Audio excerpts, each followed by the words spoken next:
ಮತ್ತೊಬ್ಬನಿದ್ದ ಹರಿಶ್ಚಂದ್ರ ಎನ್ನುವ ಹಾಗೆ.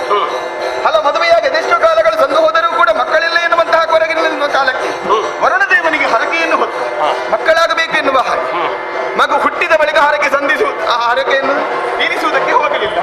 ಆ ಬಳಿಕ ಜಲೋದರ ಎನ್ನುವಂತಹ ವಿಷಯಕ್ಕೆ ಒಳಗಾಗಿ ಅಲ್ವಾ, ಅಂತಹ ನೃಪರೆಲ್ಲರೂ ಹುಟ್ಟಿ ಆಳಿ ಬಾಳಿ ಬೆಳೆದದ್ದು ನಿಮ್ಮ ಭೂಲೋಕದಲ್ಲಿ ಎನ್ನುವಂತಹ ವಿಚಾರ ನನಗೆ ತಿಳಿದಿದೆ. ಹೌದು, ಕೇವಲ ಅಷ್ಟೇ ಅಲ್ಲ, ಅವರಲ್ಲಿ ಇನ್ನೊಂದು ಮುಖದಿಂದ ಒಳ್ಳೆಯದಿತ್ತು. ಅದೌದೌದು, ಅದು ಕೆಟ್ಟದ್ದು ಇತ್ತು ಸ್ವಾಮಿ. ಮತ್ತೊಂದು ವರ್ಗವಿದೆ. ಬಡವನ ಕಡಲಲ್ಲಿ ಕೆಂಪು ಬಸರಿಸಿದಾಗ ಕಂಠ ಪೂರ್ತಿ ಹೆಂಡ ಕುಡಿ ಬಂಡ ಭಾಷೆಗಳನ್ನಾಡುತ್ತಾ ಕಂಡ ಹೆಂಗಳೆಯ ಮೇಲೆ ಕೈ ಮಾಡುವಂತಹ ಒಂದು ಬಂಡರ ತಂಡವೇ ನಿಮ್ಮ ಭೂಲೋಕದಲ್ಲಿ. ಕುಡುಕರಿದ್ದಾರೆ ನಿಮ್ಮ ಭೂಲೋಕದಲ್ಲಿ. ಕುಡುಕರ ಸಾಮಾನ್ಯರೆಲ್ಲ ಕುಡಿತಾರೆ ಬಿಡು. ಈಗ ಜೀರ್ಣಕ್ರಿಯೆ ಆಗಬೇಕಾದ್ರೆ ಕುಡಿಬೇಡ. ಏನು ನೀರು ಕುಡಿಯುವವರ ಬಗ್ಗೆ ಹೇಳುವುದಂತ ಭಾವಿಸಿದ್ದೇನೆ. ಮತ್ತೆ ಹೆಂಡ ಕುಡಿಯುವವರು ಹಾಗಲ್ವ? ಮತ್ತೆ ಸರಿ, ಕೆಲವರಿದ್ದಾರೆ ಬೆಳಗ್ಗೆಯಿಂದ ಸಂಜೆಯ ತನಕ ದುಡಿದ ಆಯಾಸ ಪರಿಹಾರಕ್ಕೆ ಬೇಕಾಗಿ ಒಂದು ಸ್ವಲ್ಪ ಕುಡಿಯುತ್ತಾರೆ, ಕುಡಿಯಲಿ. ಇನ್ನು ಕೆಲವರು ಹಾಗಲ್ಲ, ಮತ್ತೆ ದುಡಿಯುವುದೇ ಕುಡಿಯುವುದಕ್ಕೆ ಬೇಕಾಗಿ. ಇನ್ನು ಕೆಲವರು ಬೆಳಿಗ್ಗೆ ಎದ್ದವರಿಗೆ ಕುಡಿಯುವುದಕ್ಕೆ ಅದೇ ಆಗಬೇಕು. ಮನೆಯಲ್ಲಿ ಹೆಂಡತಿಗೆ ತಾನು ಕಟ್ಟಿದಂತಹ ಮಾಂಗಲ್ಯ ಸಲವನ್ನಾದರೂ ಕಸಿದು ಅದನ್ನು ಮಾರಿ ಕುಡಿಯುವಂತಹ ಕುಡುಕರು ನಿಮ್ಮ ಭೂಲೋಕದಲ್ಲಿದ್ದಾರೆ ಅಲ್ವಾ. ಮತ್ತೊಂದು ವರ್ಗವಿದೆ. ಬೆಳಗ್ಗೆ ಎದ್ದು ದೇವರಿಗೆ ಭಜಿಸುತ್ತಾರೆ, ದೇವರಿಗೆ ಕೈ ಮುಗಿಯುತ್ತಾರೆ. ಸಂಜೆ ಕುಡಿತದ ಅಮಲಿನಿಂದ ಅದೇ ದೇವರನ್ನು ಹಳೆಯುತ್ತಾರೆ. ಎಲ್ಲಕ್ಕೂ ಅವನೇ ಕಾರಣ. ಅವ ಹೀಗೆ ಬರೆದದ್ದಕ್ಕೆ ನನಗೆ ಹೀಗಾಯ್ತು ಎನ್ನುವ ಹಾಗೆ. ಸ್ವಾಮಿ, ಬ್ರಾಹ್ಮಣರು ಕುಡಿಯಬಹುದಾ? ಒಬ್ಬ ಒಳ್ಳೆ ಬ್ರಾಹ್ಮಣ ಕುಡಿದಿದ್ದಾನೆ ಅಂತ ತೋರಿಸು ನೀನು. ಏನು ತಿಳಿ, ನನಗೆ ಗೊತ್ತಿಲ್ಲ ಅಂತ ಭಾವಿಸಿಕೊಂಡೆ. ಅದೇ ರಾವಣ ಏನು ಬ್ರಾಹ್ಮಣ ಅಲ್ವಾ? ಮತ್ತೆ ರಾವಣ ಬ್ರಾಹ್ಮಣ. ಬ್ರಾಹ್ಮಣನಿಗೆ ಹುಟ್ಟಿದವ ಅಂತಷ್ಟೇ. ರಾವಣನಿಗೆ ಹುಟ್ಟಿದವ ಬ್ರಾಹ್ಮಣ ಅಲ್ವಾ? ಮತ್ತೆಂತದಾಗುದವ? ಬ್ರಾಹ್ಮಣರಿಗೆ ಹುಟ್ಟಿದವರೆಲ್ಲ ಬ್ರಾಹ್ಮಣ. ಮತ್ತೆ ವರ್ಣದಿಂದ ಗುರು. ಹೌದು, ವರ್ಣ್ಯದ ಆಚರಣೆ ಬೇಕು. ಬ್ರಾಹ್ಮಣ್ಯಕ್ಕೆ ಏನು ಆಚರಣೆ ಅಂತೂ ಹೌದಾ? ಅದನ್ನು ಮಾಡದೇ ಇದ್ರೆ ಬ್ರಾಹ್ಮಣ ಆಗುದಿಲ್ಲ. ಬ್ರಾಹ್ಮಣರಲ್ಲಿ ಬೀಜ ಪ್ರಧಾನ ಅಲ್ವೇ? ಬ್ರಾಹ್ಮಣನಿಗೆ ಬೀಜ ಪ್ರಧಾನ. ಹಾಗಾದ್ರೆ ರಾವಣ ಬ್ರಾಹ್ಮಣ ಅಲ್ವಾ? ಅಲ್ವಾ? ರಾವಣನ ಅಮ್ಮ ರಾವಣನ ಹುಟ್ಟಿಗೆ ಕಾರಣೀಭೂತನಾದವನ ಮದುವೆಯಾಗಿ ಪರ್ಣಿಗೆ ಮಾಂಗಲ್ಯ ಕಟ್ಟಿಸಿಕೊಂಡವಳಲ್ಲ. ಪುತ್ರಾಪೇಕ್ಷೆ ಇವಳದು. ಹಾಗೆ ಬೀಜ ಪ್ರಧಾನವಾದದ್ದಲ್ಲ, ಮಾತೃ ಪ್ರಧಾನವಾಗಿ ಹುಟ್ಟಿಕೊಂಡ. ಹೌದಾ? ಅಮ್ಮನ ಮಧ್ಯೆ ಮಾಡಿದ್ದ. ಹಾಗೆ ಅಮ್ಮ ಕಲಿಸಿದ್ದು ಅದನ್ನೇ. ಮಗನೇ ಹೊಡಿ ಮಗನೇ. ಹಾಗೆ ತಾಯಿ ಕಲಿಸಿದ್ರಿಂದಾಗಿ ಅವ ದುಷ್ಟನಾಗಿ ಮುಂದುವರಿದ. ಅವನನ್ನು ಬ್ರಾಹ್ಮಣ ಅಂತ ಹೇಳಲಿಲ್ಲ. ರಾವಣನ ರಾಕ್ಷಸ. ಕುಡಿತದಿಂದ ಎಷ್ಟು ಹೆಣ್ಣು ಮಕ್ಕಳನ್ನು ಹಾಳು ಮಾಡಿದ್ದಾನೆ. ಹೆಜ್ಜೆಗೆ ಪರಮ ಪತಿವ್ರತೆ ಎನಿಸಿಕೊಂಡಂತಹ ಸೀತಾಮಾತೆಯನ್ನೇ ಬಯಸಿದ. ಪರಿಣಾಮವಾಗಿ ಹತನಾಗಿ ಹೋದ. ಬುದ್ಧಿ ಸತ್ತು ಹೋದ ಅಲ್ವಾ? ಹೀಗಿರುವಾಗ ಅಂತಹ ಕುಡುಕರಿರುವಂತಹ ನಿಮ್ಮ ಭೂಲೋಕಕ್ಕೆ ನಾ ಬರುವುದಿಲ್ಲ, ನನ್ನನ್ನು ಕರೆಯಲೂ ಬಾರದು. ಏನ್ ಹುಡುಕುದು ಅಲ್ಲಪ್ಪ, ನಿನಗೆ ಮುಂದಿನದ್ದೆಲ್ಲ ಕಾಣ್ತದೆ. ಅಲ್ಲ, ಹಿಂದೆ ಏನುಂಟು ಅಂತ ಬೇಕಲ್ಲ. ಸರಿ, ನೋಡು ಕುಡಿಯೋರು ನಮ್ಮಲ್ಲಿ ಏನು ಕುಡಿತಾರೆ ಗೊತ್ತ? ಹಿಂದಕ್ಕೆ ಬಹಳ ಹಿಂದಕ್ಕೆ ಇಂದ್ರ ಇಂದ್ರ ಒಂದು ನಿಧಿಯಲ್ಲೋ ಇಂದ್ರ ಸುರೆಯ ಕುಡಿದು ಇಂದು ಧರನ ನಿರಿಸೆ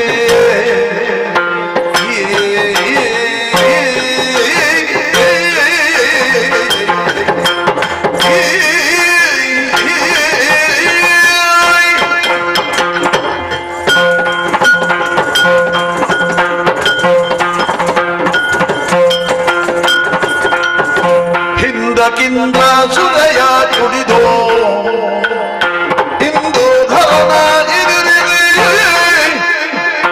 ಬಂದವನೇ ಮರೆತು ಬಂದವನೇ ಮರೆತು ನಿಮ್ಮ ಕುಂದ ಮರೆತಲ್ ಯಾತಕ್ಕೆ ಬಂದವನೇ ಮರೆತು ನಿಮ್ಮ ಕುಂದ ಮರೆತಲ್ ಯಾತಕ್ಕೆ ಹಿಂದಕ್ಕಿಂದ ಸುರೆಯ ಕುಡಿದು ಇಂದು ಧರನ ಇದಿರಿಸಿ ಬಂದವನಿ ಮರೆತು ನಿಮ್ಮ ಮರೆತಲ್ ಯಾತಕ್ಕೆ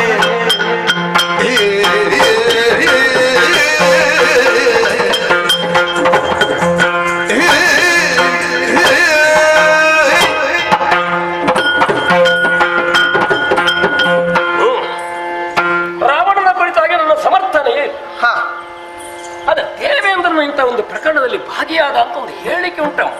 ನಮ್ಮ ದೇವೇಂದ್ರ ಒಮ್ಮೆ ಕೈಲಾಸಗಿರಿನಾಥನಾದಂತಹ ಶಂಕರನ ಭಜನೆಗಾಗಿ ಮೇಲ್ಮೇಲೆ ದೇವತಾ ಬಳಗದೊಂದಿಗೆ ಸಾಗುತ್ತಿದ್ದವ ಆಗಬೇಕಾದವ ಕೆಳಗಿಳಿದಂತೆ.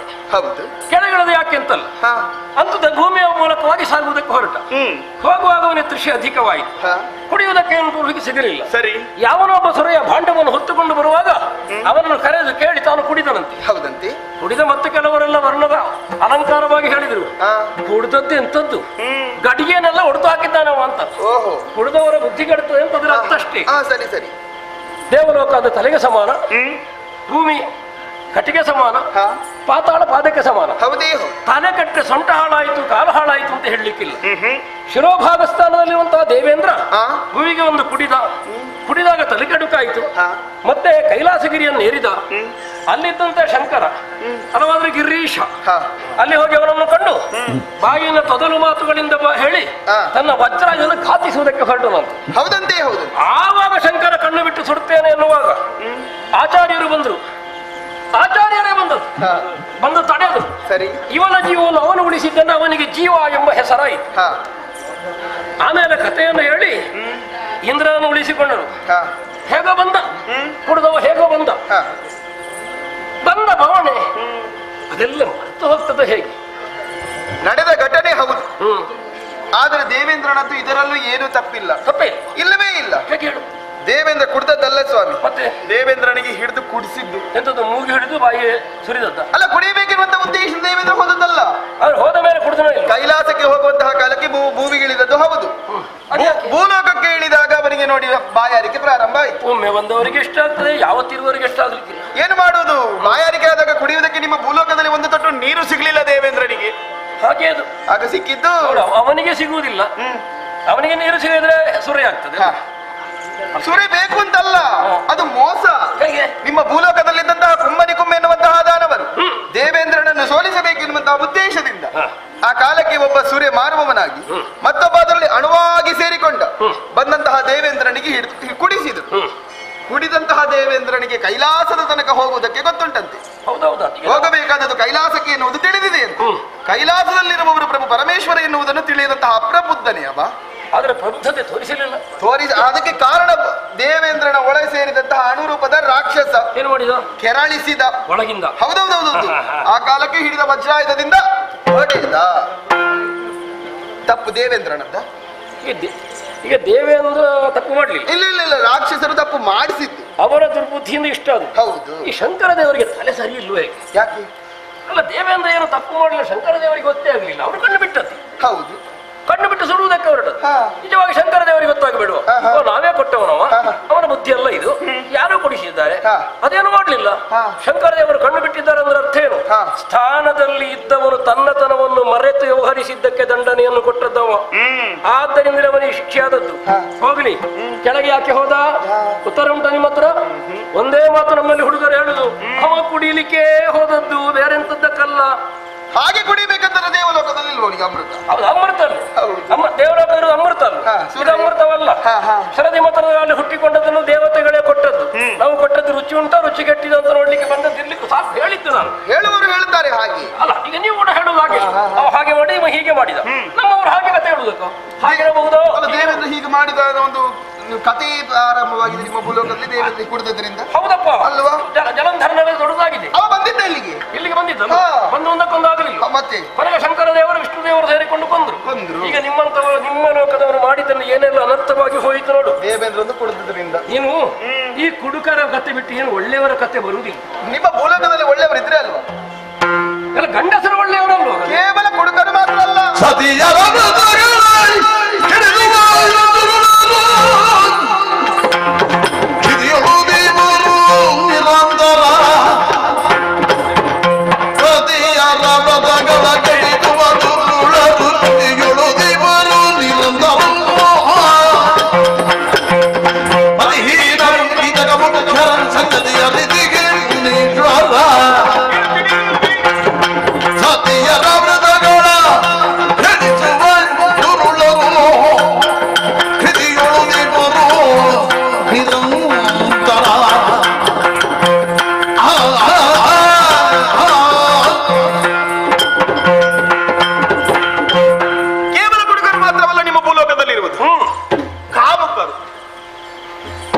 ಕಾಮುಕರು. ಹೌದೌದು, ಭೂಕಾಮುಕರು. ಕೆಲವರು ಭೂಮಿಯ ಕಾಮನೆ, ಹೌದು. ಕೆಲವರು ಸ್ತ್ರೀ ಕಾಮುಕರು. ಭೂಮಿಗೆ ಬೇಕಾಗಿ ಅಣ್ಣ ತಮ್ಮನನ್ನೇ ಕೊಲ್ಲುತ್ತಾನೆ, ತಂದೆಯನ್ನೇ ಕೊಲ್ಲುತ್ತಾನೆ. ಅಂತಹ ಭೂಕಾಮುಕರು ನಿಮ್ಮ ಭೂಲೋಕದಲ್ಲಿದ್ದಾರೆ. ಅಣ್ಣ ತಮ್ಮಂದಿರು ಹೊಡ್ಕೊಳ್ತಾರೆ ಅಲ್ವಾ? ದೇವಾಸುರಿಗೆ ಜಗಳ ಆಗ್ತಾನೆ ಇರ್ತದೆ. ದೇವಲೋಕ ಎನ್ನುವುದು ದೇವೇಂದ್ರನಿಗೆ ಸೇರಿದ್ದು. ರಾಕ್ಷಸರು ಬಂದು ನಮಗೆ ಕೊಡಬೇಕೆನ್ನುವ ಹಾಗೆ ಕೇಳಿದ್ರೆ ಕೊಡೋದಕ್ಕಾಗುತ್ತದ? ಮತನದಲ್ಲಿ ಅವರು ಭಾಗಿಗಳು. ಹೌದು, ತ್ರಿಮೂರ್ತಿಗಳನ್ನು ಮೆಚ್ಚಿಸಿದ್ದು ಸತ ಯಾಗಗಳನ್ನು ಮಾಡಿದ್ದು ದೇವೇಂದ್ರ ಅಲ್ಲವೇ? ಇನ್ನೊಂದು ಸ್ತ್ರೀ ಕಾಮುಕರು. ಒಂದು ಮನೆಯಲ್ಲಿ ಚಂದದ ಹೆಣ್ಣು ಮಕ್ಕಳಿರುವುದಕ್ಕಿಲ್ಲ, ಎಲ್ಲಿಗಾದ್ರೂ ಹೊರಗೆ ಹೊರಟಾಗ ಅವರನ್ನೇ ಹಿಂಬಾಲಿಸಿಕೊಂಡು ಹೋಗುದು, ಎಲ್ಲಿಗೆ ಹೋಗುತ್ತಾರೆ ಎನ್ನುವ ಹಾಗೆ. ಹೆಚ್ಚೇಕೆ ಒಂದು ಕಂಬಕ್ಕೆ ಸೀರೆ ಉಡಿಸಿದ್ರೆ ಅದನ್ನೂ ಕಾಮಿಸುತ್ತೇನೆ ಎನ್ನುವ ಹಾಗೆ ಮುಂದುವರಿಯುವಂತಹ ಕಾಮಕರು ನಿಮ್ಮ ಭೂಲೋಕದಲ್ಲಿದ್ದಾರೆ. ಮತಿಹೀನರು ಅಲ್ವಾ? ಮತಿಹೀನನಾಗಿ ಕಾಣಿಸಿಕೊಂಡವ ಒಬ್ಬನಿದ್ದಾನೆ, ಯಾರು? ದುಶ್ಯಾಸನ. ಕೆಟ್ಟ ಶಾಸನ. ಹೌದು, ಹೆಸರೇ ಸೂಚಿಸುತ್ತದೆ ದುಶ್ಯಾಸನ, ಕೆಟ್ಟ ಶಾಸನ ಅಲ್ವಾ? ಅವ ಮಾಡಿದ್ದೇನು? ಏನ್ ಮಾಡಿ? ದ್ರೌಪದಿಯನ್ನು ತುಂಬಿದ ಸಭೆಗೆ ತುರುಬಿಗೆ ಕೈ ಹಾಕಿ ದರದರಣಿ ಎಳೆದು ತಂದು ತುಂಬಿದಂತಹ ಸಭೆಯಲ್ಲಿ ಅವಳ ಸೀರೆಯ ಸೆರಗಿಗೆ ಕೈ ಹಾಕಿ ವಸ್ತ್ರಾಪಹಾರ ಮಾಡುವುದಕ್ಕೆ ಮುಂದಾದ. ಕರುಳಿಲ್ಲದ ವ್ಯವಹಾರ ಮಾಡಿ ಕರುಳು ಕಳೆದುಕೊಂಡು ಸತ್ತು ಹೋಗಿದ್ದಾನೆ. ಆದ್ರೆ ಹೆಣ್ಣು ಹುಚ್ಚ ಹೌದಲ್ವಾ? ಹುಚ್ಚ ಅಲ್ಲ, ಒಂದು ಅಣ್ಣನ ಆಜ್ಞೆಯನ್ನು ಮಾಡಿದ ತಮ್ಮ. ಹೌದು, ದುರ್ಬುದ್ಧಿ. ದುರ್ಬುದ್ಧಿ ಹೌದಲ್ವೇ? ಇನ್ನೊಬ್ಬ ಅಕ್ಕನ ದಾಸಿಯಾದಂತಹ ಸೈರೇಂದ್ರನ ಬಯಸಿದಂತಹ ಕೀಚಕ. ಹೌದು, ಅವ ಹೆಣ್ಣು ಹುಚ್ಚಿನಿ ಅಲ್ವಾ? ಆ ರೀತಿಯಾಗಿ ಮಾಡಿದ ಕಾರಣದಿಂದಾಗಿ ಭೀಮನಿಂದ ಹತನಾಗಿ ಹೋದ. ಅವನು ಸತ್ತನಲ್ಲ? ಹೌದೌದು, ಹತ್ತರು ಹುಟ್ಟಿದ್ದು ಅವರೆಲ್ಲ ಹುಟ್ಟಿದ್ರು ನಿಮ್ಮ ಭೂಲೋಕದವರು ಹುಟ್ಟಿದ ಮನೆ. ಹೀಗಿರುವಾಗ ನಾನು ಒಬ್ಬಳು ಹೆಣ್ಣು. ಹೌದಪ್ಪ, ನಾ ಬಂದ್ರೆ ಸುಮ್ಮನೆ ಬಿಟ್ಟಾರ ಭೂಲೋಕದವರು? ನಮ್ಮಲ್ಲಿ ಕೆಲವರೆಲ್ಲ ಇದ್ದಾರಮ್ಮ, ಹೆಣ್ಣು ಮಗಳು. ಹೆಣ್ಣು ಅಂತಾದ್ರೂ ಆಯ್ತು, ನೋಡುಂಟು ಬಾಳುಂಟು ನೋಡುವುದಿಲ್ಲ ಅಂತಾದ್ರೂ ಬುದ್ಧಿಗಳಿದ್ದಾರೆ. ಹಾಗಿರುವಾಗ ಏನಾದ್ರೂ ಅಪಾಯವಾದ್ರೆ ಎನ್ನುವ ಹಾಗೆ ಬರುವುದಕ್ಕಾಗುತ್ತದ? ಹೇಗೆ ಈ ಮನೆಯಲ್ಲಿ ನೆಮ್ಮದಿಯಲ್ಲಿ ಇದೆಯೋ? ಎಲ್ಲರೂ ಒಳ್ಳೆಯವರು ಇರುವುದು ಇಲ್ಲಿ ಅಲ್ಲ, ಇಲ್ಲಿದ್ದವನು ಏನು ಕಡಿಮೆ ಇಲ್ಲ ಅಂತ ಹೇಳಿ ಏನು ಮಾಡಿದ ಇನ್ನೊಬ್ಬನ ಹೆಂಡತಿಯೂ ಆಗ್ತದೆ. ಯಾರದು? ಗೌತಮನ ರಸಿ.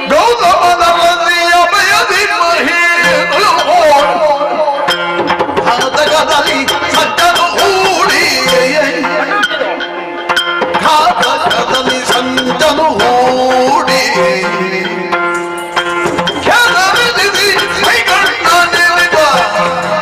ಹುರುಹುದನ ತಿಳಿ ಯೋಜನೆ ಮಾಡಿ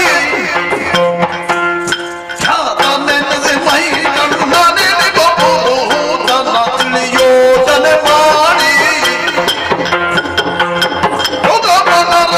ಬಯದಿ ನುಡಿ ಗದಲಿ ಸಂತನು ಹೂಡಿ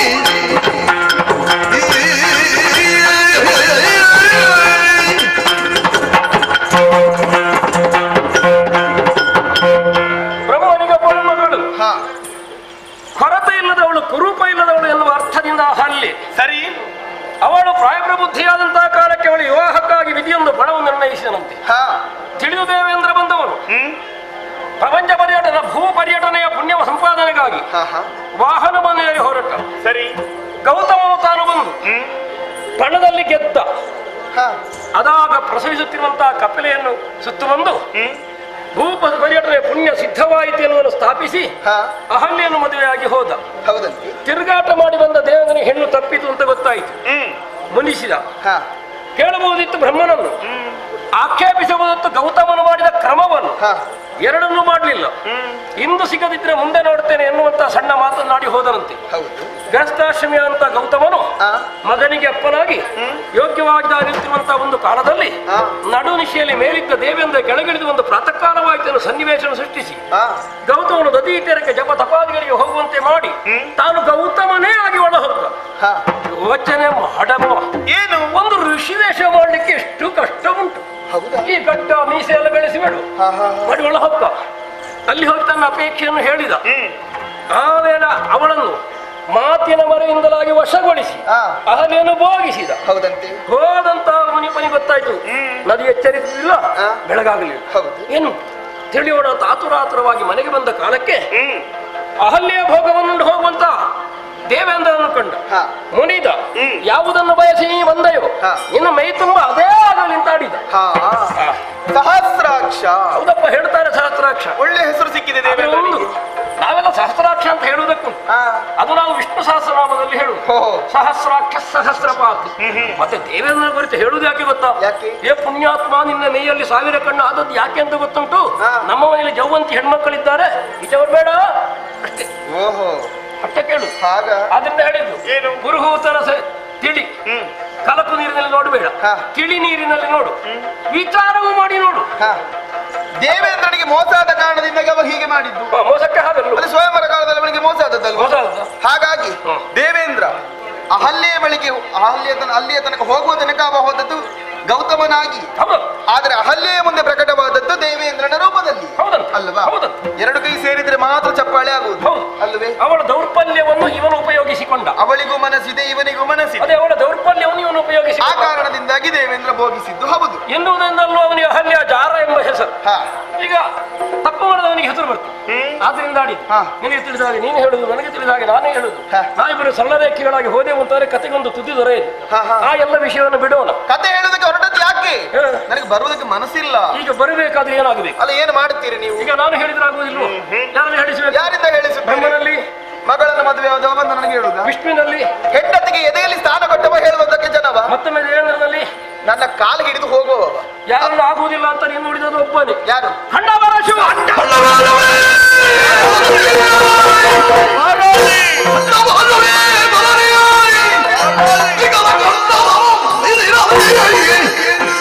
ಭೂಮಂಡಲಕ್ಕೆ ಖಂಡಿಗೋಳ ಬೇಡರಿಂದ ಮೊದಲಿರುವೆ.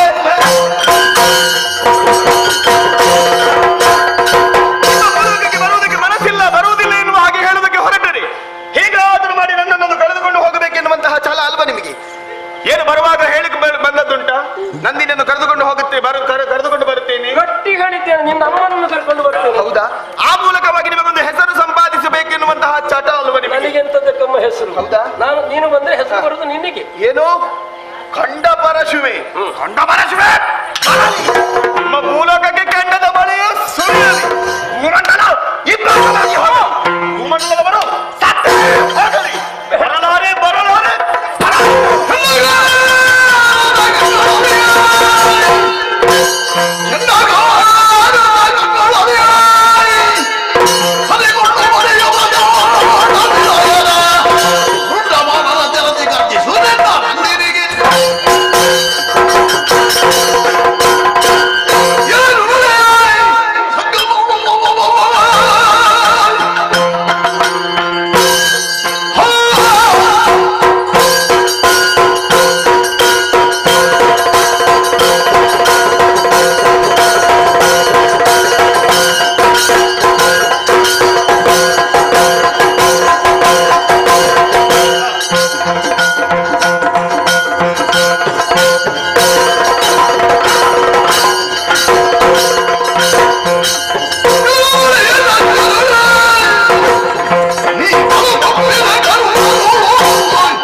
ಮಂತ್ರದಿಷ್ಟಾರಾಧನವನ್ನು ಮಾಡಿದರೆ ಕ್ಷಣ ಮಾತ್ರ ದೇವತೆಗಳನ್ನು ಕೊಂಬಿನಿಗೆಡಿಸಬಲ್ಲೆವು ಎನ್ನುವುದನ್ನು ತಿಳಿದವರು ಯಾರು?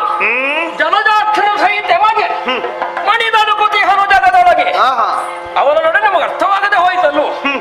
ಪ್ರಶ್ನೆ ಮಾಡುವ ಕಾರಣದ್ದು ನಮ್ಮ ಭಾರತವನ್ನು. ಹೌದು, ಭಾರತ ಇರುವುದಕ್ಕೆ ಅರ್ಥ ವಿಶ್ಲೇಷಣೆ ಮಾಡು. ಏನು? ಭಾ ಅಂದ್ರೆ ಬೆಳಕು, ರಥಾಂಧ್ರದಲ್ಲಿ ಇರುವವರು ಎನ್ನುವ ಅರ್ಥ, ಬೆಳಕಲ್ಲಿರುವವರು ಎನ್ನುವ ಅರ್ಥದಿಂದಲೇ ಭಾರತರು. ಹೌದೇ? 3 ಜನ ಭರತರು ಎನ್ನುವ ಕಣ್ಣಿಗೆ ಕಾಣಲಿಲ್ಲ. ಕಣ್ಣಿಗೆ ಕಂಡದ್ದು ಒಬ್ಬ ಕರ್ತವ್ಯ, ಇನ್ನೊಬ್ಬ ರಾವಣ, ಮತ್ತೊಬ್ಬ ವಿಭೀಷಣ. ಅದೇ ಕಾಲ ಭಾರ್ಗವ ರಾಮ ಕೃಷ್ಣನನ್ನು ನೀನು ಕಾಣದೇ ಹೋದೆ. ಯೋಚನೆ ಮಾಡು. ಏನು?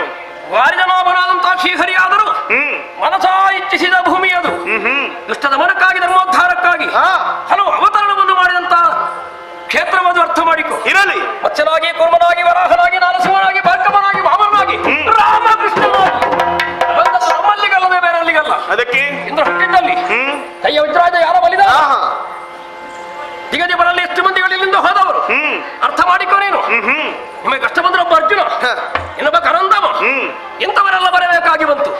ಈ ಕಾಲಕ್ಕೆ ನಮಗೆ